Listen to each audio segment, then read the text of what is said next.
Night Waking's about a family of Oxford academics who spend the summer on a fictional Hebridean island, and they find a baby's body in the garden, a baby's skeleton, while planting apple trees. And Anna, the narrator, becomes obsessed about the history of this baby, and it all unrolls from there. Some of the parallel narrative comes from historical research.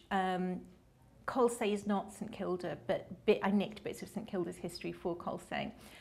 And Anna does some research into neonatal tetanus in North Atlantic Islands, which is research that I did. I mean, her research is accurate, and the research journals she consults actually exist. Babies were dying in very great numbers, not only in St Kilda, but also in the Westman Islands in Iceland and in the Faroes. It's something about these small North Atlantic islands with a high dependence on birds. Nobody's quite sure what the connection is. So it was probable that there would be dead infants buried in this island. I think, like a lot of writers, and probably like a lot of academics as well, I always wanted to write fiction, you know, from being 6 or 7. And when we moved house, I found a notebook that had my first alleged novel in, which I'd written when I was about 9. It's an unholy mixture of My Little Pony and Peter Pan. It's dreadful, but that was when I started. And from then on, I always had a novel of some kind on the go.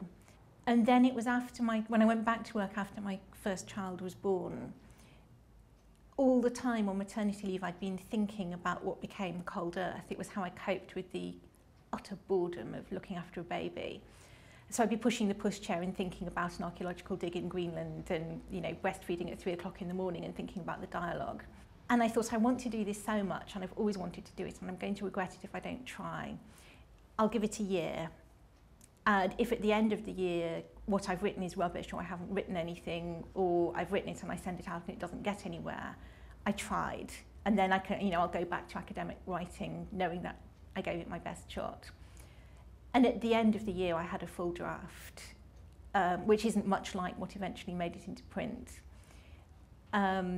But it was enough to get my agent, and she was brilliant. She worked on it like an editor and helped me make it very much better. And then we sent it out, and there we go. I think being a professional literary critic makes writing fiction harder but better. And I find I have different kinds of reading mood as well. I can still get onto a train with a lightweight book and look up 3.5 hours later without having thought about the metaphor or punctuation or anything else. But if I'm in a writing phase, I'll read like a scholar and I'll notice, you know, that's a lovely simile, that's just a little bit obvious, you know, you're making the characters tell us the backstory here, and that's not, it would be better to do it a different way. And that certainly makes me more self-conscious as a writer, but I don't think self-consciousness is a bad thing for a writer. I almost think you can't make it too hard for yourself, and you can't be too hard on yourself. There are differences there. Sometimes you read back something you've written and think, this is complete rubbish and I'm a terrible writer and I have no business calling myself a novelist. That's not usually very constructive, even if it's right. But to read back through what you've written and think, that's a bit of sloppy technique, or this is a bit of lazy plotting, or there's something not quite working with this sentence, and spend as long as it takes to get that thing right, I think that's good. It's hard, but I think it makes for much better writing.